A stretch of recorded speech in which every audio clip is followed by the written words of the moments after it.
ఈరోజే మోహిని ఏకాదశి, పైగా సోమవారంతో కలిసి వచ్చింది. ప్రతి సంవత్సరం వైశాఖ మాసంలోని శుద్ధ ఏకాదశిని మోహిని ఏకాదశి అని పిలుస్తారు. ఈరోజే అన్నవరం శ్రీ సత్యదేవుని కళ్యాణం కూడా జరుగుతుంది. మరి ఇంతటి విశేషమైన రోజు ఈ కథను విన్నా, చదివినా, చెప్పినా, వినిపించినా జన్మల పాపాలు తొలగి కోటి జన్మల పుణ్యం వస్తుంది, సకల శుభాలు కలుగుతాయి. మరి ఆ కథ ఏంటో ఇప్పుడు ఈ వీడియోలో తెలుసుకుందాం. ఈ ఏకాదశికి సంబంధించిన పురాణ వివరణ కూర్మ పురాణంలో ఉంది. దాని గురించి ఇప్పుడు తెలుసుకుందాం. పాండురాజు పెద్ద కుమారుడైన ధర్మరాజు శ్రీకృష్ణుడితో ఇలా పలుకుతాడు: జనార్దన, కృష్ణ, వైశాఖ మాసంలో శుక్లపక్షంలో వచ్చే ఏకాదశి పేరు ఏమిటి? ఆ ఏకాదశి ఫలితం ఏమిటి? ఆ వ్రతాన్ని ఆచరించే విధానమేమిటి? ఆ ఏకాదశి యొక్క గొప్పతనం ఏమిటి? ఆ ఏకాదశికి సంబంధించిన కథ ఏమిటి? సవివరంగా వివరించు అని వేడుకున్నాడు. దానికి శ్రీకృష్ణుడు ఇలా పలుకుతాడు: ఓ ధర్మనందన, శ్రద్ధగా విను. పూర్వం శ్రీరామచంద్రుడు నీవు అడిగినట్లుగానే వశిష్ఠ మహర్షిని అడిగాడు. అప్పుడు వశిష్ఠుడు శ్రీరామచంద్రుడికి ఒక మంచి కథను ఇలా వివరించాడు. ఆ కథను నేను నీకు వివరంగా చెప్తాను, శ్రద్ధగా విను అంటూ ఇలా చెప్పడం ప్రారంభించాడు. శ్రీరామచంద్రుడు వశిష్ఠ మహామునితో ఇలా పలికాడు: మునిశ్రేష్ఠ, సమస్త పాపాలను నశింపచేసేది, సమస్త దుఃఖాలను పోగొట్టేది వ్రతాలు అన్నిటిలోకి ఉత్తమమైన వ్రతం గురించి మీ ద్వారా వినాలని అనుకుంటున్నాను. సీతా వియోగం వల్ల నేను అనేక దుఃఖాలను అనుభవించాను కదా, అందువల్ల నేను చాలా భయపడుతున్నాను. అందుకని మిమ్మల్ని ఈ విధంగా అడిగాను అని శ్రీరామచంద్రుడు వశిష్ఠ మహాముని ప్రార్థించాడు. అప్పుడు వశిష్ఠుడు ఇలా చెప్పాడు: శ్రీరామచంద్ర, నీవు చాలా మంచి ప్రశ్నే వేశావు. ధర్మస్వరూపుడివైన నీవు ఇటువంటి ప్రశ్న వేయడం తగినదే. అందువల్ల నీ నామం తలిచినంత మాత్రమునే మానవుడు పవిత్రుడు అవుతాడు. ప్రశ్న వేసిన వారిని బట్టి వారి యొక్క బుద్ధి చాతుర్యం తెలుస్తుంది. శ్రీరామచంద్ర, నీవు ప్రజల క్షేమం కోరి నన్ను ఈ ప్రశ్న అడిగావు. అందువల్ల లోకహితం కోసం నేను నీ ప్రశ్నకు సమాధానం చెప్తాను. పవిత్రము చేయువాటన్నిటిలోకి పవిత్రమైనది, వ్రతాలంటిలోకి ఉత్తమమైన వ్రతమును గురించి నీవు అడిగావు. శ్రద్ధగా విను అన్నాడు. శ్రీరామ, వైశాఖ మాసంలోని శుక్లపక్షంలో వచ్చే ఏకాదశిని మోహిని ఏకాదశి అని పిలుస్తారు. ఈ ఏకాదశి సమస్త పాపాలను హరిస్తుంది, అన్నిటికంటే శ్రేష్టమైనది. ఈ ఏకాదశి వ్రతాన్ని ఆచరించిన మానవుడు ముక్తిని పొందుతాడు. అందువల్ల నీ వంటి వారిచే ఈ వ్రతం తప్పక ఆచరించబడాలి. సమస్త పాతకాలను, సమస్త దుఃఖాలను ఈ ఏకాదశి వ్రతం నివారిస్తుంది, పుణ్యాన్ని ప్రసాదిస్తుంది. శుభప్రదమైనది అగు ఒక కథ చెప్తాను. ఏకాగ్రమైన మనసుతో నేను చెప్పే కథ విను. ఎందుకంటే ఈ కథను విన్నంత మాత్రం చేతనే మహాపాపాలు నశిస్తాయి. శ్రీరామచంద్ర, సరస్వతీ నదీ తీరం మిక్కిలి మనోహరంగా ఉంటుంది. దానికి సమీపంలో అందమైన పట్టణం ఒకటి ఉంది. ఆ పట్టణానికి భద్రావతి అనే పేరు. ఆ పట్టణాన్ని బుద్ధిమాన్ అనే రాజు పరిపాలిస్తున్నాడు. అతను శ్రేష్టమైన రాజవంశంలో జన్మించాడు. సత్యవాక్క పాలనయందు నిష్ఠ కలవాడు. చంద్రవంశంలో జన్మించినవాడు. మంచి ధైర్యవంతుడు. ఆ పట్టణంలోనే ధనపాలుడు అనే పేరు కలిగిన, ధనధాన్యాది సకల సంపదలు కలిగిన వైశ్యుడు ఒకడు ఉన్నాడు. ప్రజలు దాహం తీర్చుకోవడం కోసం అతను చాలా ప్రదేశాల్లో చలివేంద్రాలు నిర్మించాడు. యజ్ఞయాగాలు చేసుకునేవారికి యజ్ఞయాగశాలలు నిర్మించాడు. చెరువులు తవ్వించాడు. నీటి కోసం అక్కడక్కడ చెట్లను కూడా నాటించాడు. ఆ విధంగా ఆ వైశ్యుడు అనేక దాన ధర్మాలు చేస్తూ ఉండేవాడు. బాటసారులకు సత్రాలు కూడా కట్టించాడు. బాటసారులకు బసలు ఏర్పాట్లు చేసేవాడు. ఇంకా ఆ వైశ్యునకు విష్ణుమూర్తి పట్ల అపారమైన భక్తి కూడా ఉండేది. అతను పరమ శాంత స్వభావం కలవాడు. అతనికి 5 కుమారులు ఉన్నారు. మొదటివాడి పేరు సుమనుడు, రెండవవాడి పేరు ద్యుతిమంతుడు, మూడోవాడి పేరు మేధావి, నాలుగోవాడి పేరు సుకృతి, ఇక 5వవాడి పేరు దుష్టబుద్ధి. 5వవాడు పేరుకు తగినట్లుగానే నిరంతరం మహాపాపాలు చేయడంలోనే ఆసక్తి కలిగి ఉండేవాడు. ఎల్లప్పుడూ వేశ్యలతోనే తిరుగుతూ ఉండేవాడు. నిరంతరం వేశ్యలతోనే గడిపేవాడు. తనకు తాను గొప్ప మొనగాడిగా భావించుకునేవాడు. జూదం మొదలైన చెడు వ్యసనాలయందు ఆసక్తి కలిగి ఉండేవాడు. పరస్త్రీలను అనుభవించడంలో ఆనందాన్ని పొందేవాడు. దేవాలయంలోని దేవతల వైపు అస్సలు చూసేవాడు కాదు. అతిథి అభ్యాగులను ఆదరించేవాడు కాదు. పెద్దవారిని, ముసలివారిని, చివరికి తల్లిదండ్రులు కూడా పూజించేవాడు కాదు. కనీసం గౌరవించేవాడు కూడా కాదు. ఒక్కసారి కూడా బ్రాహ్మణులు గౌరవించలేదు, అలాగే పూజించలేదు. ఈ విధంగా దుష్టబుద్ధి, న్యాయ విరుద్ధమైన, ధర్మ విరుద్ధమైన పనులని నిరంతరం చేస్తూ ఉండేవాడు. అతని దుర్మార్గమైన ప్రవృత్తి వల్ల తాత తండ్రులు సంపాదించిన ధనాన్ని విచ్చలవిడిగా ఖర్చు చేసేవాడు. తినకూడని వస్తువులు తినేవాడు. ఎల్లప్పుడూ కళ్ళు తాగుతూ కైపులోనే ఉండేవాడు. మహాపాపాత్ముడు అయ్యాడు. 4 రోడ్లు కలిసే చోట్ల నలుగురు తిరుగుతూ ఉండగా, అందరూ చూస్తూ ఉండగా వేసెలపై చేతులు వేసి తిరుగుతూ ఉండేవాడు. తాను చేసే ఘనకార్యాలను అందరూ చూస్తున్నారా లేదా అని, తన గూర్చి ఎవరెవరు ఏ విధంగా అనుకుంటున్నారో అని 4 దిక్కులకు తన చూపును ప్రసరించేవాడు. ఇలా అతను తిరుగుతూ ఉండగా ఒకసారి అతని తండ్రి చూశాడు.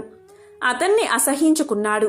అందుకని తండ్రిపై కోపం తెచ్చుకుని ఇంటికి వచ్చిన తర్వాత చాలా బలగం కలిగిన సేవకులచే తండ్రిని బయటకు గెంటించేశాడు. అతని ప్రవర్తన అందరికీ తెలిసింది. అతని బంధువులు ఎవరూ చేరనివ్వలేదు. కొంతకాలానికి చేతిలో ఉన్న ఉంగరాలను, కంఠాభరణాలను తక్కువ ధరకే అమ్మేసి ఆ ధనంతో కొంతకాలం కాలక్షేపం చేశాడు. అతని వద్ద ధనం పూర్తిగా అయిపోయిన విషయం తెలుసుకున్నారు అంతా. అతనితో ప్రవర్తించిన వేశ్యలు కూడా అతన్ని దగ్గరకు రానివ్వలేదు. ఒకవేళ వచ్చినా గుమ్మం వద్దే తిట్టిపోశారు, అవమానించారు. ధనహీనులైన వారితో వేశ్యలకు పని ఉండదు కదా. దుష్టబుద్ధికి ధరించడానికి పరిశుభ్రమైన వస్త్రాలు కూడా లేకుండా పోయాయి. అందువల్ల అలా పూర్తిగా మాసిపోయిన, చిరిగిపోయిన బట్టలే కట్టుకుని తిరుగుతూ ఉండేవాడు. తినడానికి సరైన తిండి కూడా దొరికేది కాదు. దానితో ఆకలి బాధతో ఏడ్చేవాడు. ఎంతో బాధపడుతూ, అయ్యో ఇప్పుడు నేనేం చెయ్యాలి, ఎక్కడికి వెళ్ళాలి, ఇక మీదట నా జీవితం ఎలా గడుస్తుంది అని ఆలోచించసాగాడు. అతనికి ఏ పని చేతకాదు. చివరకు దొంగతనం చేయడం ప్రారంభించాడు.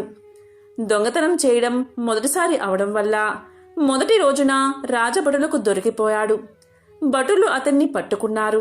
కాని అతని తండ్రి ధార్మికుడు, గౌరవనీయుడు అవడం వల్ల అతని ముఖం చూసి కొద్ది శిక్ష మాత్రమే వేసి మొదటి తప్పుగా గుర్తించి క్షమించి వదిలిపెట్టారు.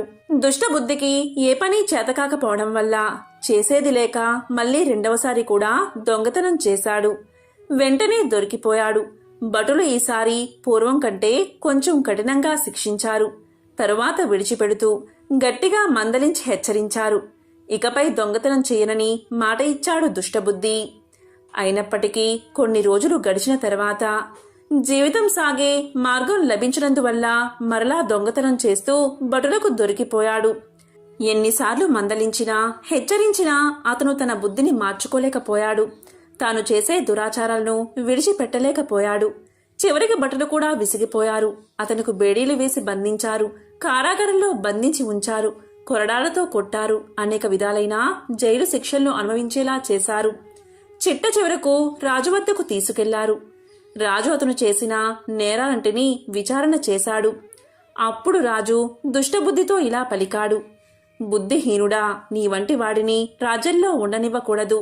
కనుక నీవు రాజ్యాన్ని వదిలిపెట్టి వెంటనే వెళ్లిపోమని ఆదేశించాడు. బంధాలను ఊడదీయించాడు. జైలు నుంచి తరిమి కొట్టించాడు. అప్పుడు దుష్టబుద్ధి మిక్కిలి భయపడుతూ, బాధపడుతూ రాజ్యాన్ని వదిలిపెట్టాడు. భయంకరమైన అరణ్యానికి చేరుకున్నాడు. ఆకలి దప్పికలకు మిక్కిలి బాధపడుతూ నీటి కోసం, ఆహారం కోసం అరణ్యంలో అటూ ఇటూ పరిగెత్తాడు. సింహం ఏ విధంగా తన కంటపడిన జంతువులను పట్టి చంపి తింటుందో అదేవిధంగా అతను కూడా తన కంటపడిన లేళ్లను, అడవి పందులను, చిన్న చిన్న అడవి జంతువులను చంపుతూ ఆకలి తీర్చుకునేవాడు. క్రమంగా మాంసాహారం తినడానికి అలవాటు పడిపోయాడు. కొంతకాలం గడిచేసరికి అతనికి అరణ్యంలో నివసించడం కూడా అలవాటు అయిపోయింది. ధనుర్బాణాలను తయారు చేసుకున్నాడు. అమ్ముల పొదని వీపుకు కట్టుకున్నాడు. అరణ్యమంతా తిరుగుతున్నాడు. చిన్న చిన్న పక్షులను, జంతువులను, చకోర పక్షులను, నెమళ్లను, గ్రద్దలను, తిత్తిర పక్షులను కూడా ఏమాత్రం దయలేకుండా చంపుతున్నాడు. తనకు ఆహారం అవసరం లేకపోయినా కూడా పశుపక్షాదులను చంపడం మాత్రం మానలేదు. అతను చేయడానికి మరొక పని ఏదీ లేదు కాబట్టి ఏమాత్రం ఎడతెరిపి లేకుండా జీవహింస చేస్తూనే ఉన్నాడు. అతని గుండె బండరాయిలా మారిపోయింది. దయ అని విషయం కూడా మర్చిపోయాడు. పూర్వజన్మలో చేసిన పాపాల కారణంగా అతను మరింతగా పాపమనే బురదలో కూరుకుపోయాడు. అతని హృదయం, మనస్సు దుఃఖంతోనూ సుఖంతోనూ నిండిపోయింది. పగలు రాత్రి నిరంతరం తన యొక్క ముందుగతి ఏమిటా అని దీర్ఘంగా ఆలోచిస్తూ ఉండేవాడు. అతనికి దిక్కు తోచలేదు. ఒకానొక నాడు అతను చాలా దూరంగా ఉన్న అరణ్యంలో తిరుగుతున్నాడు. ఏ జన్మలో చేసిన పుణ్య విశేషమో కొద్దిగా మిగిలి ఉండడం వల్ల కౌండిన్య మహర్షి ఆశ్రమం అతని కంట పడింది. అది వైశాఖ మాసం. కౌండిన్య మహర్షి గంగానదిలో స్నానం చేసి తిరిగి వస్తున్నాడు. దుఃఖంతో కుంగిపోతున్న దుష్టబుద్ధి మహర్షిని సమీపించాడు. మంచి వేసవికాలం, అందువల్ల వేడి ఎక్కువగా ఉంది. కౌండిన్య మహర్షి స్నానం చేసి నీరు కారుతున్న వస్త్రాలతోని ఆశ్రమానికి వెళ్తున్నాడు. ఆయన్ని వెంబడించి వెళ్తున్నాడు దుష్టబుద్ధి. మహర్షి ధరించిన వస్త్రాల నుండి జారుతున్న నీటి బిందువులు గాలికి ఎగిరి వెనుక నడుస్తున్న దుష్టబుద్ధి మీద పడుతున్నాయి. ఒక్కొక్క బొట్టు పడుతున్నప్పుడు అతని పాపరాశి కొద్ది కొద్దిగా తరిగిపోతుంది. అతని దురదృష్టం కూడా కొంత తగ్గింది. దానితో అతనికి అవకాశం లభించింది. దాంతో అతను మహర్షికి ఎదురుగా నిలబడ్డాడు. మహర్షికి నమస్కారం చేశాడు. అప్పుడు ఇలా పలికాడు దుష్టబుద్ధి. ఓ బ్రాహ్మణోత్తమా, నేను పుట్టిన దగ్గర్నుంచి పాపాల్నే చేస్తున్నాను. పరమ పాపాత్ముణ్ణి నేను. ప్రస్తుతం నా వద్ద ధనం ఏదీ లేదు.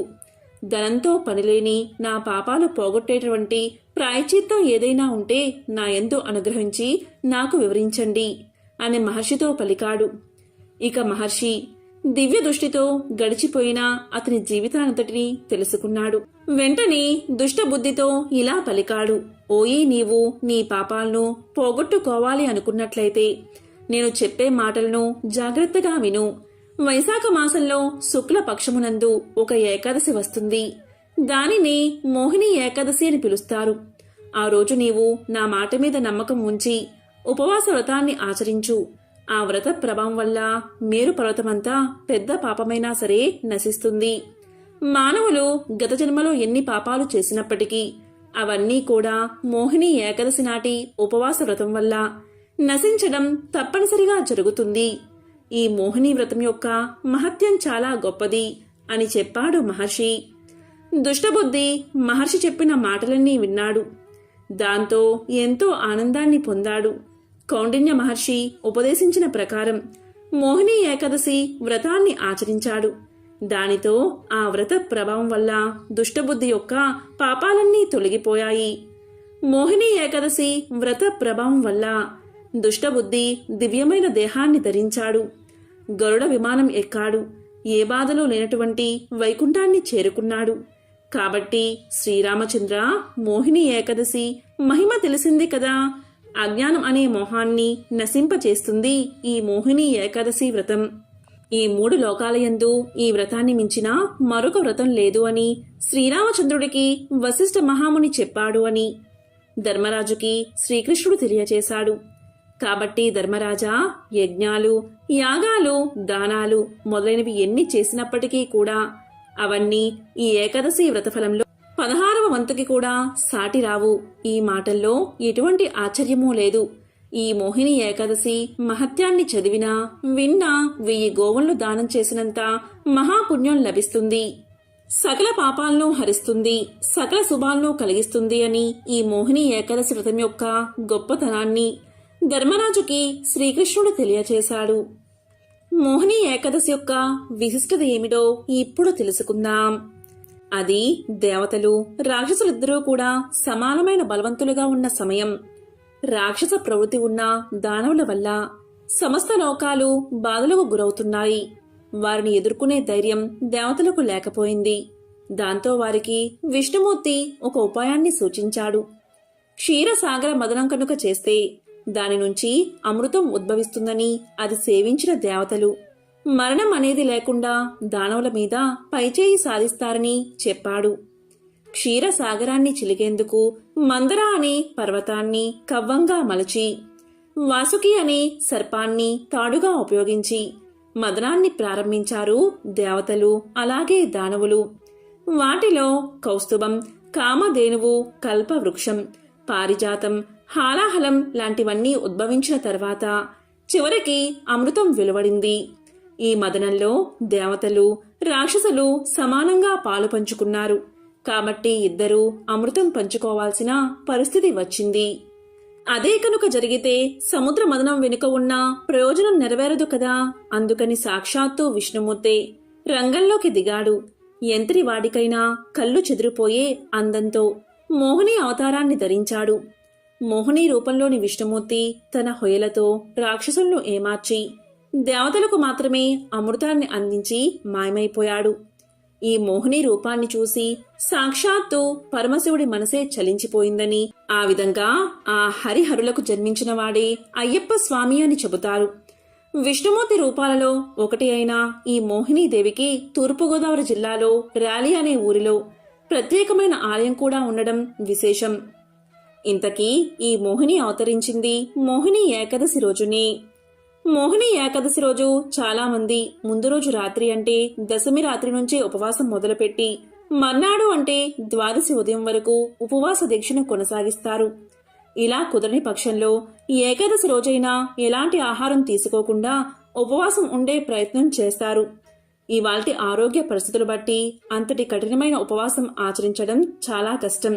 కాబట్టి బియ్యంతో చేసిన పదార్థాలు తీసుకోకుండా పళ్ళు, పాలు వంటి అల్పాహారాలతో ఉపవాసం చేయవచ్చు. ఉపవాసం చేసే సమయంలో ఎట్టి పరిస్థితుల్లోనూ నిద్రపోకూడదు. ఈ ఏకాదశి రోజు అభ్యంగన స్నానం చెయ్యాలని, విష్ణుమూర్తిని ధూపదీప నైవేద్యాలతో పూజించాలని, ఉపవాసంతో రోజును గడపాలని, దాన ధర్మాలు చెయ్యాలని పెద్దలు చెబుతారు. ఇవన్నీ కుదరకపోయినా కనీసం ఆ విష్ణుమూర్తిని పూజించే ప్రయత్నం చేయాలి. తన మోహిని అవతారంతో ఎలా అయితే ఈ లోకానికి క్షేమంగా మారాడో అలా మన కష్టాలన్నీ తీర్చమంటూ వేడుకోవాలి. ఈరోజే అన్నవరం సత్యదేవుని కళ్యాణం కూడా. అన్నవరం శ్రీ వీర వెంకట సత్యనారాయణ స్వామివారి కళ్యాణ మహోత్సవాలు ప్రతి సంవత్సరం వైశాఖ శుద్ధ దశమి నుంచి వైశాఖ బహుళ పాడ్యమి వరకు పంచాహ్నికంగా స్మార్తాగమ రీతిలో ఆపస్తంభ సూత్రరీత్యా మహావైభవంగా జరుగుతాయి. వీటిని అన్నవరం సత్యదేవుని బ్రహ్మోత్సవాలు అంటారు. 2015 సంవత్సరంలో ఈ వేడుకలు మంగళవారం నుంచి ప్రారంభమయ్యాయి. శ్రీ సత్యనారాయణ స్వామివారిని మూలతో బ్రహ్మ రూపాయ మధ్యస్థ మహేశ్వరం అదతో విష్ణు రూపాయ త్రైక్య రూపాయతే నమః అని స్తుతిస్తారు. క్రీస్తు శకం 1891లో ఆ ప్రాంతానికి రాజైన శ్రీరాజా ఇనుగంటి వెంకట రామనారాయణి బహదూర్ వారి కలలో సత్యదేవుడు కనిపించి, నేను రత్నగిరి మీద వెలుస్తున్నాను, శాస్త్ర ప్రకారం ప్రతిష్ఠించి పూజించమని చెప్పాడు. అప్పుడు ఆ రాజు సంతోషంతో అందరినీ వెంటబెట్టుకుని వెళ్లి వెతికి ఒక పొదలో స్వామి విగ్రహాన్ని చూసి అమితానందం చెందాడు.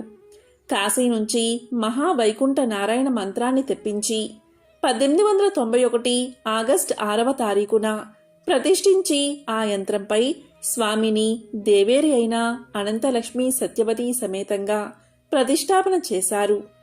హరిహరులకు భేదం లేదని నిరూపిస్తూ సత్యనారాయణ స్వామి పక్కనే ఈశ్వరుడు కూడా పూజలు అందుకుంటూ ఉంటాడు. ఆలయ నిర్మాణం 1934లో జరిగింది. ఆలయ నిర్మాణం 2 అంతస్తుల్లో జరిగింది. కింది భాగంలో నారాయణ యంత్రం, పై అంతస్తుల్లో దేవతామూర్తులు. ప్రధాన ఆలయం రథాకారంలో 4 వైపులా చక్రాలతో నిర్మించబడింది. స్వామి విగ్రహం 4 మీటర్ల ఎత్తుంటుంది. ఈ స్వామిని మూలం బ్రహ్మ, మధ్యభాగం ఈశ్వరుడు, పైభాగం మహావిష్ణువుగా త్రిమూర్తి స్వరూపంగా కొలుస్తారు. ఆంధ్రులు అన్ని శుభకార్యాల్లో కొలిచే దేవుడు శ్రీ సత్యనారాయణ స్వామి. ఆయన వ్రతం ఏదో ఒక సందర్భంలో చెయ్యని వారు అరుదేమో.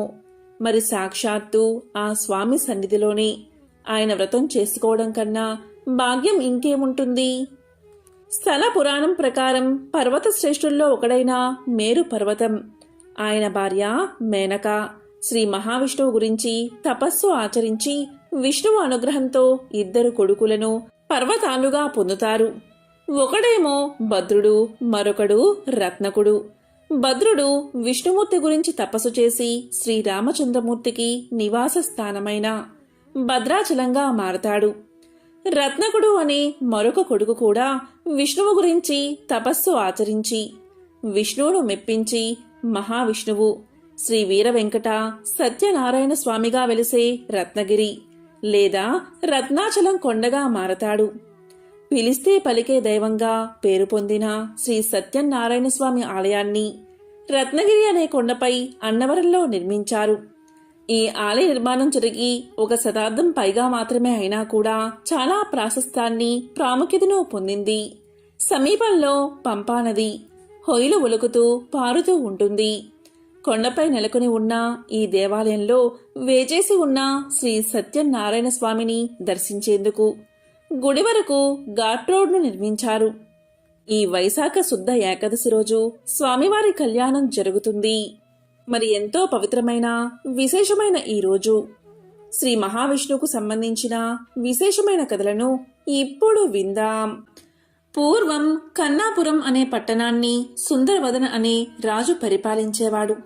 అతను అన్ని విధాలుగా గొప్పవాడే, కాని భగవంతుడిపై విశ్వాసం మాత్రం లేనివాడు.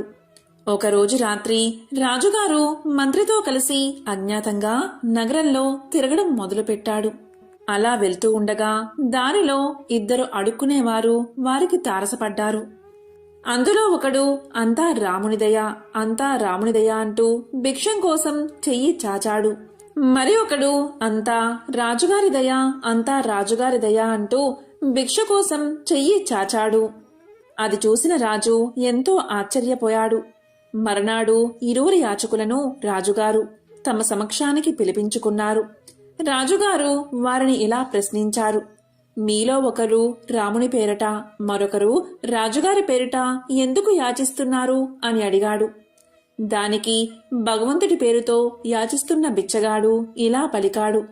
ఓ రాజా, ప్రపంచం యావత్తూ శ్రీరాముడి దయవల్లే రక్షించబడుతున్నది. ఆయనే అందరికీ ఆరోగ్యాన్ని ఐశ్వర్యాన్ని ప్రసాదిస్తాడు. అందుకనే ఆయన పేరిట యాచిస్తున్నాను అని జవాబు చెప్పాడు. ఇక 2వ యాచకుడు ఇలా చెప్పాడు. ఓ ప్రభు, భగవంతుడు మనకు కనిపించడు. రాజు కనిపించే దేవుడు, అందుకే ఆయన పేరిట యాచిస్తున్నాను అన్నాడు. అంతా విన్నా రాజుగారు యాచకుళ్ళు పంపేశాడు. వాళ్లు వెళ్లిపోయాక రాజుగారు మంత్రితో ఇలా అన్నారు. తన పేరిట యాచిస్తున్న వ్యక్తి 2వ వాడి కంటే తెలివైన వాడు అన్నాడు. దానికి మంత్రి ఇలా చెప్పాడు. మహారాజా, భగవంతుడి అనుగ్రహం లేకపోతే చేసిన సహాయం కూడా వాళ్లకు అందదు అన్నాడు. అది విన్న రాజు మంత్రితో ఇలా చెప్పాడు. సరే మంత్రి, అదే చూద్దాం. రాజు గొప్పవాడో దేవుడు గొప్పవాడో అన్నాడు. మర్నాడు మంత్రితో రాజు దేశమంతటా ఇలా ప్రకటించమని ఆదేశించాడు. వచ్చే శ్రీరామనవమి రోజు రాజప్రాసాదానికి వచ్చిన వారందరికీ రాజుగారు మంత్రి బహుమతులు అందజేస్తారు అని ప్రకటించమన్నాడు. ఈ విధంగా ప్రకటన గురించి తెలుసుకున్న వేలాది జనం రాజప్రాసాదానికి వచ్చి కానుకలు అందుకున్నారు. ఆ విధంగా వచ్చిన జనంలో రాజుగారి దయ అంటూ రాజుగారి దయ అంటూ బిచ్చం ఎత్తుకునే బిచ్చగాడు కూడా వచ్చాడు. అప్పుడు రాజుగారు ఆ బిచ్చగాడికి ఒక పెద్ద గుమ్మడికాయను బహుమతిగా ఇచ్చాడు. ఇది నీకు గొప్ప ఐశ్వర్యాన్ని కలిగిస్తుందని చెప్పాడు. ఈ విధంగా కొంతకాలం గడిచింది. ఒకరోజు రాజు మంత్రితో కలిసి నగర పర్యవేక్షణకు వెళ్లాడు. అక్కడ గుమ్మడికాయను దానంగా పొందిన యాచకుడు ఇంకా అడుక్కుంటూనే ఉండడం గమనించాడు రాజు. అప్పుడు రాజు ఆ యాచకుడి దగ్గరకు వెళ్లి ఇలా పలికాడు. నీకు గుమ్మడికాయను కానుకగా ఇచ్చాను కదా, ఇంకా ఎందుకు అడుక్కుంటున్నావు అని అన్నాడు. దానికి ఆ యాచకుడు ఇలా పలికాడు. ఓ రాజా, నేను 2 వెండి నాణాల కోసం గుమ్మడికాయను వేరొకరికి అమ్మేశాను. ఆ 2 వెండి నాణాలు ఎంతకాలం వస్తాయి, అందుకని తిరిగి అడుక్కోవడం తప్పడం లేదు అని సమాధానం చెప్పాడు. ఆ సమాధానానికి రాజు ఆ యాచకుణ్ణి మందరించి ఇలా పలికాడు. ఓరి మూర్ఖుడా, రత్నాలు మాణిక్యాలు ఆ గుమ్మడి పండులో పెట్టి నీకు ఇచ్చాను. నీవు దాన్ని తీసుకుంటే గొప్ప ఐశ్వర్యవంతుడివి అయ్యేవాడివి అన్నాడు. దానికి ఆ యాచకుడు ఎంతో బాధపడ్డాడు. ఇక రాజు తన భవనానికి తిరిగి వస్తూ ఉండగా రాజుకి వారి పరివారానికి ఒక పల్లకి కనిపించింది. భగవంతుని పేరిట అని యాచించిన బిచ్చగాడు అందులో కూర్చుని ఉన్నాడు. అలా పల్లకిలో కూర్చున్న అతన్ని రాజుగారు పిలిపించారు. స్వల్పకాలంలోనే తాను ఎలా ఐశ్వర్యవంతుడు అయ్యాడో తెలపమని అతన్ని రాజు ప్రశ్నించాడు. దానికి అతను ఇలా చెప్పసాగాడు. ఓ రాజా, ఇదంతా ఆ శ్రీరామచంద్రుని కరుణే. నా తండ్రి ఆబ్దకానికి బ్రాహ్మణుడికి అన్నదానం చెయ్యాల్సి వచ్చింది. ఒక యాచకుడి నుంచి గుమ్మడికాయను నేను కొన్నాను. దాన్ని ఇంటికి తీసుకెళ్లి కోసేసరికి దాని నిండా బంగారు నాణాలు, రత్నాలు, ముత్యాలు చూసి నేను ఆశ్చర్యపోయాను. ఆ శ్రీరామచంద్రుడే నాకు ప్రసాదించాడు అనుకుని ఒక పెద్ద మొత్తానికి వాటిని అమ్మేశాను. దానివల్లే ఇలా ధనవంతుణ్ణి అయ్యానని చెప్పాడు అతను. అప్పుడు రాజుగారికి తెలిసి వచ్చింది, భగవంతుడి అనుగ్రహంతోనే ప్రపంచంలో ఏ వ్యక్తి అయినా రాణించగలిగేది. మనం ఎంత కష్టపడినా భగవంతుని కరుణ కూడా మనపై ఉంటేనే విజయం వరిస్తుంది. అందుకే సర్వదా భగవంతుణ్ణి అర్చన చేస్తూ దేవుణ్ణి నమ్ముతూ మన పని మనం చేసుకుంటూ పోతే విజయం తానంతట అదే వస్తుంది అని తెలుసుకున్న రాజు ఆ రోజు నుంచి భగవంతుణ్ణి పూజించడం మొదలు పెట్టాడు. ఎంతో పవిత్రమైన విశేషమైన ఈ కథను విన్నవారికి సకల శుభాలు కలుగుతాయి. ఒక ఊరిలో ఒక ధనవంతుడు ఉండేవాడు. అతను మహావిష్ణువు యొక్క భక్తుడు. విష్ణుపై ఉన్న అచంచలమైన భక్తితో తన ఇంటి ఆవరణలోనే ఒక మందిరాన్ని కట్టించాడు. అందులో సుందరమైన విష్ణు విగ్రహాన్ని ప్రతిష్ఠించి విగ్రహానికి షోడశోపచారాలతో పూజలు చేయసాగాడు. చక్కని రుచికరమైన నైవేద్యాలు, నేతి దీపాలు, పరిమళాల ధూపాలతో అత్యంత వైభవంగా విష్ణువును పూజించసాగాడు. అతనికి అనుకోకుండా వ్యాపారంలో నష్టం వచ్చింది. అప్పుడు ఎవరో ఇలా సలహా ఇచ్చారు, విష్ణువు సంపద ప్రదాత కాదు. సంపద రావాలి అంటే, సిరి సంపదలతో తుల తూగాలి అంటే లక్ష్మీదేవి పేరు చెప్పి ఆ దేవతని ఆరాధించమని చెప్పారు. వెంటనే ఆ ధనవంతుడు ఆ దేవతా విగ్రహాన్ని తెచ్చాడు. లక్ష్మీదేవిని పూజించడం ప్రారంభించాడు. వెంటనే అదృష్టం కలిసి వచ్చింది. వ్యాపారంలో అనుకోని లాభాలు వచ్చాయి. వెంటనే అతను ఎంతో ఆనందంతో పూజలు చేయసాగాడు. ఒక పర్వదినాన రకరకాల పిండి వంటలతో, ధూప దీపాలతో పూజ చేయసాగాడు. పూజకు ముందు విష్ణుమూర్తి విగ్రహం ఆ ధనవంతుడికి కనిపించింది. వెంటనే అతనికి ఎంతో కోపం వచ్చింది. ఇంకా నువ్వు ఎందుకిక్కడా అని ఆ విగ్రహాన్ని తీసేసి ఒక మూలగా పడేశాడు. తాను పూజిస్తున్న దేవతకి రోజు అతను ఎంతో భక్తి శ్రద్ధలతో పూజలు చేయసాగాడు. రకరకాల పిండి వంటలు, ధూపదీప నైవేద్యాలు, సుగంధాలు వెదజల్లే, సువాసనలు వెదజల్లే పుష్పాలతో ఆ గదంతా చక్కని సుమధుర వాసనలతో నిండిపోయింది. అతనికి దూరంగా ఒక మూలాన పడేసిన విష్ణు విగ్రహం కనిపించింది. వెంటనే అతను కోపంగా లేచి వెళ్లి ఒక వస్త్రంతో ఆ విగ్రహం యొక్క ముక్కు మూసేశాడు. ఈ వాసనంతా హాయిగా ఆస్వాదిస్తున్నావా? ఇవన్నీ నీకోసం చెయ్యలేదులే. ఈ వస్తువుల వాసనలు కూడా నీకు తగలకూడదు అని పలికాడు ధనవంతుడు. ఇక వెంటనే మరుక్షణమే విష్ణుమూర్తి ప్రత్యక్షమయ్యాడు. చిరునవ్వుతో జగన్మోహన కాంతితో ఉన్న ఆ వాసుదేవుణ్ణి చూసి ఆ ధనవంతుడు ఇలా పలికాడు, స్వామి, నిన్ను ఎంతగానో ఆరాధించాను. రకరకాల నైవేద్యాలు కూడా పెట్టాను. అప్పుడు నీవు కనికరించకుండా కష్టాలు అనుభవించేటట్లు చేశావు. మరి ఇప్పుడు నిన్ను ఆరాధించడం మానేశాక లక్ష్మీదేవిని సేవిస్తూ ఆ నైవేద్యాల వాసన కూడా నీకు రానివ్వకుండా చేస్తే ఇప్పుడు ప్రత్యక్షమై కనుకరించావు. ఇదేమి వింత స్వామి అని ప్రశ్నించాడు ధనవంతుడు. అందుకు ఆ మహామాయావి అయిన విష్ణువు నవ్వుతూ ఇలా పలికాడు, నీవు పూజలు చేశావు నిజమే, నైవేద్యాలు నివేదించావు అది నిజమే. కాని నేను అక్కడ ఉన్నాను అన్న భావనతో నీవు చేయలేదు. ఏదో పూజ చేశావు, ఏదో నైవేద్యం సమర్పించావు అన్నట్లు చేశావు. కాని ఇప్పుడు నీవు అలా అనుకోలేదు. నేను ఇక్కడే ఉన్నాను అనుకున్నావు. ఆ వాసనలు కూడా అంటే నైవేద్యాల గుమగుమలు కూడా నేను అనుభవిస్తున్నాను అనే భావన నీలో కలిగింది. నా ఉనికి, నా సాన్నిధ్యం నీ భావనలో పొందావు. నన్ను ద్వేషించినా నేను ఇక్కడ ఉన్నాను అనే భావన్ని చెందావు. ఇక్కడే ఉన్నా నా ముక్కు మోసావు అంటే అంత ప్రత్యక్ష భావన నీలో కలిగింది. ఎప్పుడైతే ఆ భావన నీలో కలిగిందో నా సాక్షాత్కారం లభించింది అన్నాడు మహావిష్ణువు. దానికి ఆ విష్ణు భక్తుడికి ఎంతో ఆనందం కలిగింది. ఆ రోజు నుంచి అతను ఎంతో భక్తిభావంతో లక్ష్మీనారాయణులు తన ఇంట్లోనే ఉన్నారు అనే భావనతో పూజలు చేయసాగాడు. చివరకు మోక్షాన్ని పొందాడు. ఎంతో విశేషమైన పవిత్రమైన మోహిని ఏకాదశి రోజు ఈ కథను విన్నా, చదివినా, చెప్పినా, వినిపించినా జన్మల పాపాలు తొలగి కోటి జన్మల పుణ్యం వస్తుంది. సకల శుభాలు కలుగుతాయి. ఓం నమో నారాయణాయ. ఓం నమః శివాయ. ఓం శ్రీ మహాలక్ష్మియే నమః. ఓం శ్రీ మాత్రే నమః.